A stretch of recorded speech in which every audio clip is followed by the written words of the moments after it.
work with me. It gets really sexy really fast. You cannot have a vessel go into a port, out of a port, or go through a constrained waterway like, say, Suez without an insurance policy. And as of the first of the year, the Europeans said no ship can get one of their policies. That's 90% of global coverage. In addition, the global reinsurance companies, those are firms that insure insurance companies, without sanctions in play again, just said we're never touching another Russian vessel again. Now, you're going to see in the news things about the price cap. That's all wrapped up into this. And everyone talks about the price cap because, ooh, sexy, they can only get like $40, whatever. It's the insurance that really matters, and it's already gone. So we have seen in just the last week and a half, exports out of the Russian space drop by about 1.5 million barrels a day. Now, anything more than where we are now, that 1.5 million, things get really, really fast. Because this isn't Texas.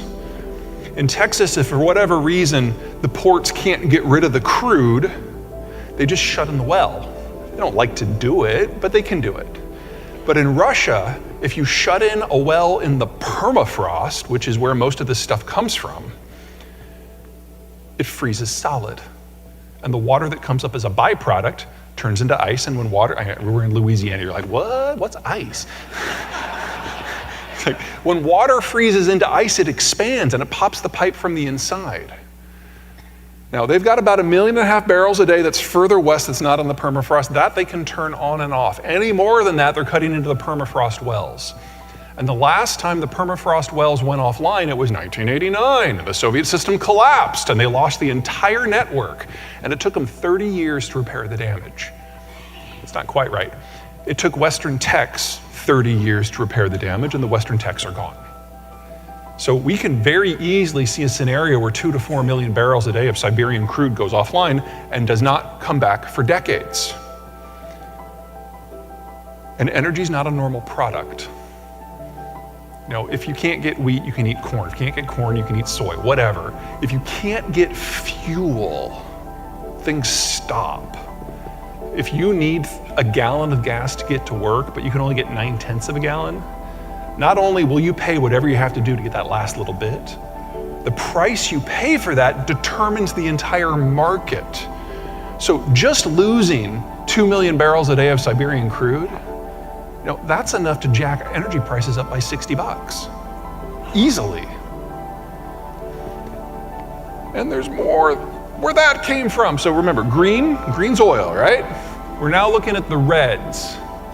The reds are natural gas. We're gonna start with that blue line. I'm sorry, that blue arrow at the top. That's the, noun failure. That's the Nord Stream pipeline. It's not the marginal supplier for the Germans. It's their primary. It's 40% of the total. So, you know, a 2% change in supplies can generate a 50% change in price. This is 40% of their total demand. And back in September, somebody blew it up. It's gone. It's not coming back. Can't be repaired because there's now water corroding it from the inside. It's been too long. Americans talk a good game when it comes to paranoia about energy security. We're like, oh my God, energy independence, we gotta get it. But we really don't care. We bring in energy from Canada or Mexico or Saudi Arabia, and if we don't think anyone is really watching all that closely, we'll happily take a bunch from Venezuela. You can't do that in Germany. Precision manufacturing in a tough neighborhood. And not only do they bring in the natural gas to generate power, that's not its primary use. Its primary use is for petrochemicals. And those petrochemicals are not exported, no. They're kept in-house to be processed into regular manufactured goods. It's the base of the entire system. And it stopped. Now they have replaced that 40% with 7 different marginal suppliers. And so prices are 6 and 7 times, as a rule, of what they were before the war. Now, if you've been following the news there recently, they're having a freakish heat wave in Germany too. It hit 50 degrees on New Year's in Berlin, which is like 185 billion degrees above normal. And so they're not using a lot of natural gas right now, and prices are really under control. But that's what it took. They shut down their industrial usage of the stuff. They halved their electricity generation. And it took a freak heat wave for them to get things back under control. And in order to do that, they only had to pay 7 times market price for the natural gas. Can you imagine what happens with a cold snap? and they're never going to refill with Russian natural gas again. They can't. Oh, and it'll get worse because those red arrows, that's the backup plan. Pipes that go through the conflict zone in an artillery war. Folks, if you want a Beamer, buy it now.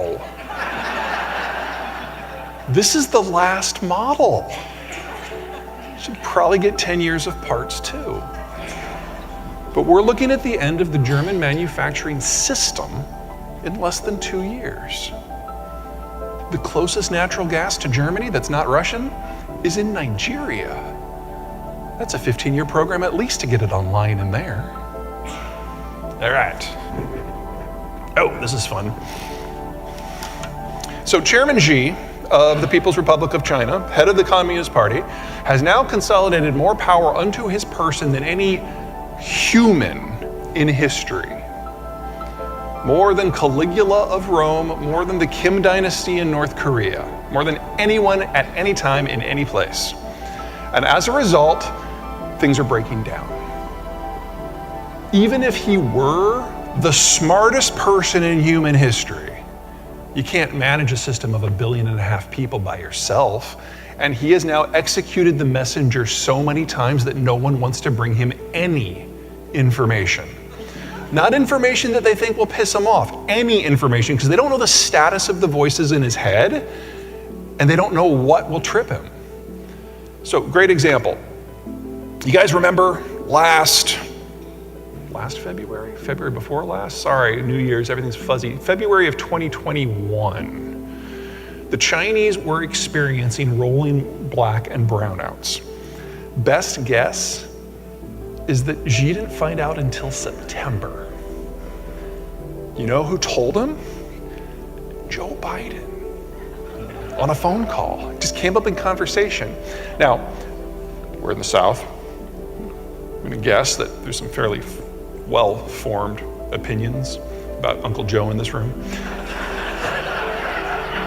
But do any of us know anyone who thinks of Uncle Joe as a source of breaking news? Last February, just before the Ukraine war started, during the Olympics, Putin was in town and he lied to Xi's face. Xi asked him, are you gonna invade Ukraine? And Putin was like, oh, why would I do that? It would be crazy. And you can see in the press conference, like the national security guys in the back of the room, like, I feel like I should, and the other guy's like, no, shut up. You know what happened to the last guy? And so Chairman Xi was the only world leader got caught completely with his pants down. He's bought into the Russian propaganda. And so he doesn't probably realize that they're about to lose a lot of Russian crude because of what's going on in the West with the sanctions. But he's also probably about to lose a lot of crude from eastern Siberia, because not one well in eastern Siberia was built by the Russians. It was all done by BP, Halliburton, and the rest, and they're all gone. We've never had this sort of technical pullback from an oil project anywhere in modern history. We don't know how long the Russians can keep this going, but since you can see the accidents from orbit, I'm gonna guess not all that long. They're buying their own propaganda. Oh, let's talk about COVID, that's fun. Whee! Okay, I'm gonna guess that we have been exposed in our personal and our professional lives to a diversity of thoughts on COVID. And I think most of them can roughly go into one of two buckets. So bucket one, natural immunity is the way out of this. Bucket two, vaccines are how we move on.